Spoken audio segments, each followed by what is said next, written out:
channel. Thank you so much for clicking the play button. I am so excited to be speaking to you today. Whenever I get an opportunity to speak to you, it's always exciting. It's a privilege, it's an honor to be speaking to you today. I am so grateful for this opportunity. So today I will be doing a study of Elijah, and the study will be coming from the first book of Kings, chapter 16 until chapter 18. I will be reading from the NIV version. A few weeks ago, when I was studying about Elijah, God said two things. The first thing that he said is the word, he spoke to me about the word authority. Authority. Elijah was a man who operated in the power and authority of God. The second thing that God told me was that the story of Elijah is about him. It's about God and less about man. Yeah.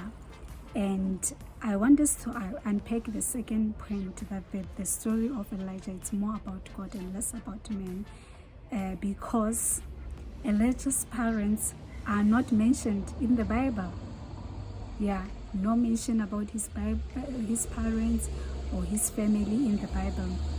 The second thing is that the Bible does not tell us who anointed Elijah to be a prophet.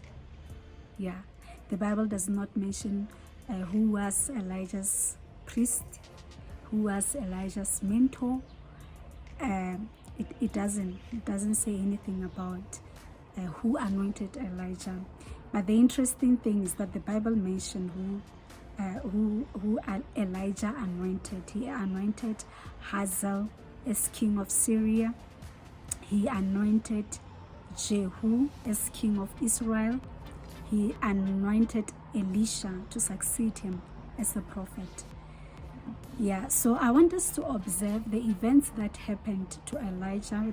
These events shows us how God demonstrated his power through Elijah. And the first point that I have here is that God used Elijah to command the atmosphere. And we can see that in the first chapter, in 1 Kings chapter 17, verse 1. Now Elijah the Tishbite from Tishbe in Gilead said to Ahab, "As the Lord, the God of Israel, lives, whom I serve, there will be neither dew nor rain in the next few years except at my word." This is big. God gave Elijah the authority to command the atmosphere, the authority to stop rain for 3 years. 3 years, that's a long time. I asked God, what was the purpose, for the rain to stop for 3 years? And God said that the rain stopped because of the wicked king, the king at that time, King Ahab. The Bible in 1 Kings chapter 16 verse 30 tells us that Ahab did more evil in the eyes of the Lord than any of those before him. How the wickedness of the king can stop the prosperity of a nation. That is so sad. The second point that I have here is that the power of God provided. I learned through the study that the provision of God is always connected to a location. We see this in the life of Elijah. I want to show you this in the Bible, and I'll be reading from 1 Kings chapter 17 verse 2 to 6 NIV version. Then the word of the Lord came to Elijah, "Live here, turn eastward, and hide in the Kerith Raven, east of the Jordan. You will drink from the brook, and I have directed the ravens to supply you with food there." So he did what the Lord had told him. He went to the Kerith Raven east of the Jordan and stayed there. The ravens brought him bread and meat in the morning and in the evening, and he drank from the brook. Yeah, we can see from this study that God's provision is always connected to a location. God told Elijah to go to a certain location in which he supplied food for him. And the other context that I want us to keep in mind is that there was purpose and calling behind Elijah going to certain locations. Yeah. And God instructed Elijah to go with these people to work to fulfill the will and the purpose of God. Yeah. So the provision of God is always connected to a location, to purpose, and calling. Yeah. Let us look at the second example. I'll be reading from 1 Kings chapter 17 verse 7 until 16. Sometime later the brook dried up because there has been no rain in the land. Then the word of the Lord came to him, go at once to Zarephath in the region of Sidon and stay there. I have directed a widow there to supply you with food. So he went to Zarephath. When he came to the town gate, a widow was there gathering sticks. He called to her and asked, will you bring me a little water in a jar so I may have a drink? And she was going to get it. He called, and bring me please a piece of bread. As surely as the Lord your God lives, she replied, I don't have any bread, only a handful of flour in a jar and a little olive oil in a jug. I am gathering a few sticks to take home and make a meal for myself and my son, that we may eat and die. Elijah said to her, don't be afraid. Go home and do as you have said, but first make a small loaf of bread for me from which you have and bring it to me, and then make some for yourself and your son. For this is what the Lord, the God of Israel says, the jar of flour will not be used up and the jug of oil will not run dry until the day the Lord sends rain on the land. She went away and did as Elijah had told her. So there was food every day for Elijah and for the woman and her family, for the jar of flour was not used up and the jug of oil did not run dry, in keeping with the word of the Lord spoken by Elijah.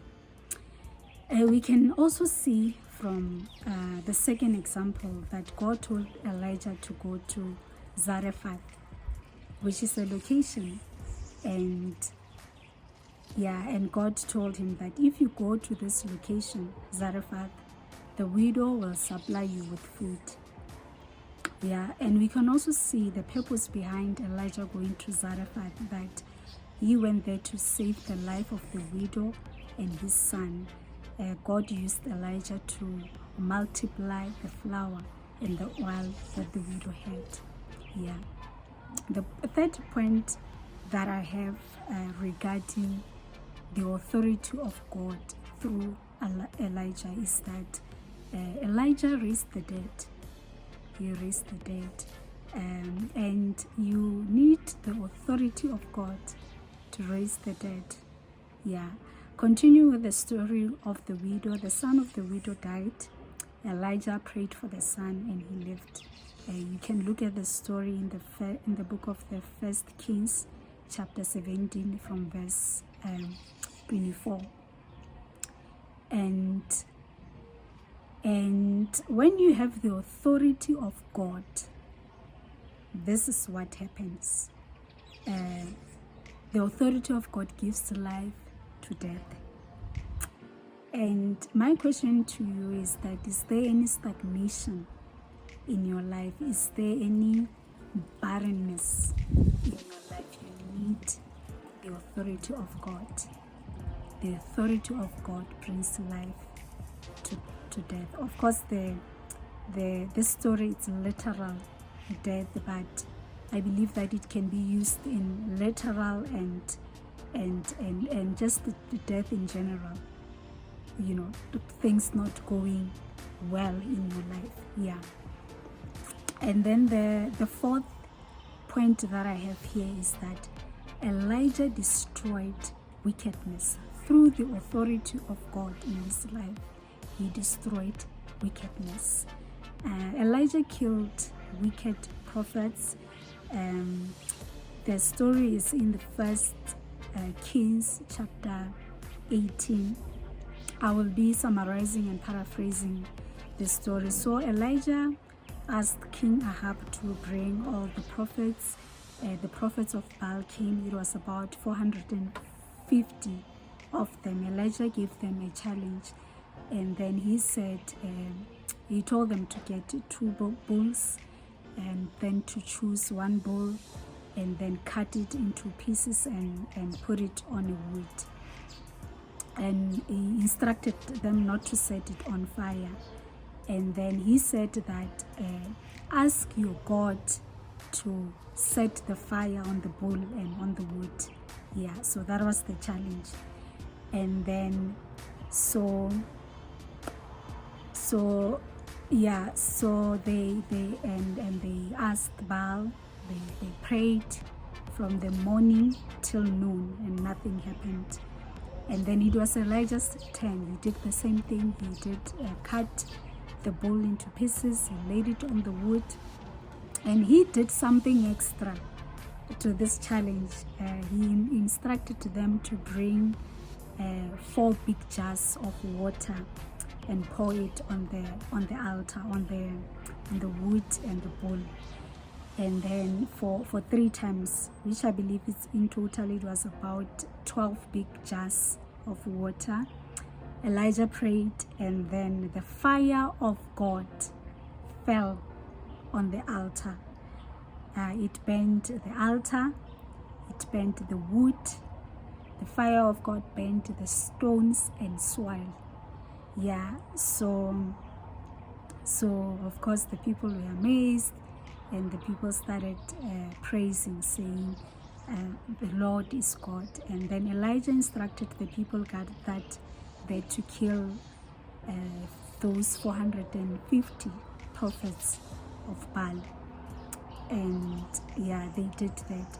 So Elijah, through the authority of God, destroyed wickedness. And in conclusion, I just want to summarize what we learned, 4 points that we learned in this study. We didn't go through the whole story of Elijah because it's a very long story. I hope that another time I will continue with the same subject or something else regarding the life of Elijah. Yeah, so we learned throughout the study that God used Elijah to command the atmosphere. The power of God provided to Elijah, the widow, and the son during famine. The 3rd thing that we learned is that through the authority of God, Elijah raised the dead. The 4th thing that we learned is that through the authority of God, Elijah destroyed wickedness. Thank you so much for watching this video. I appreciate. Take care and goodbye.